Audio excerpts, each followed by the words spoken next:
बिस्मिल्लाहिर्रहमानिर्रहीम। एक काफ़ी देर का मसला उधार था जिसका मैं जवाब आज अर्ज़ कर दूं कि रफ़ुल यदैन के हवाले से कि आप सुन्नी ईदैन और वितर में रफ़ा यदैन क्यों करते हैं। कहते हैं आप तो कहते हैं मनसूख हो गया, ये मनसूख नहीं हुआ, ये क्यों करते हैं।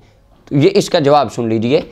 ये मेरे हाथ में हदीस की किताब नस्बुर राया, ये हज़रत इमाम ज़ैली रहमतुल्लाह अलैह की किताब है और ये 8वीं सदी हिजरी के इमाम थे। अल-मुतवफ़ा 762 हिजरी थे। ये 7वीं और 8वीं सदी हिजरी के इमाम थे।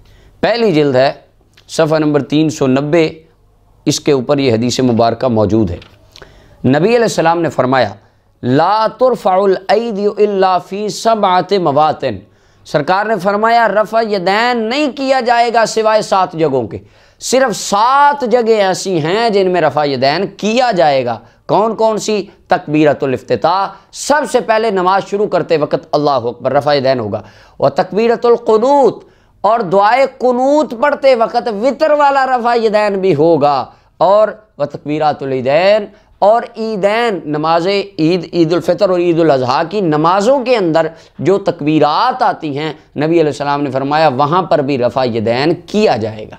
अब ये कहते हैं वितरों का रफ़ा यदैन कहाँ लिखा है, ये मनसूख नहीं हुआ। नहीं, ये मनसूख नहीं हुआ, ये हदीस में लिखा है। और ईदैन का जो रफ़ुल यदैन और 4 तकबीरें, 4 जग मकामात हज के वो ज़िक्र फरमाए। और इसी की मिसल हदीस मुबारक तकबीरतुल इफ्तिताह वाली और दूसरे अल्फाज के साथ वो तिबरानी शरीफ के अंदर मौजूद है। और वो हदीस सनद के एतबार से बिल्कुल हसन और सही हदीस है। नमाज शुरू करते वक्त उसके आगे नमाज के अंदर कोई रफ़ुल यदैन का जिक्र नहीं है। नबी और हदीस सही है।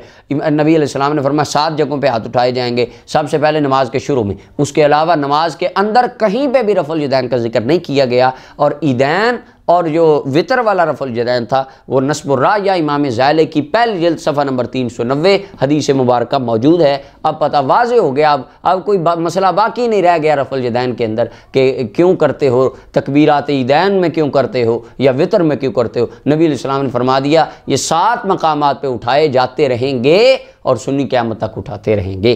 अल्लाह ताला हमें हिदायत नसीब फरमाए। व आखिर दावाना अल्हम्दुलिल्लाह।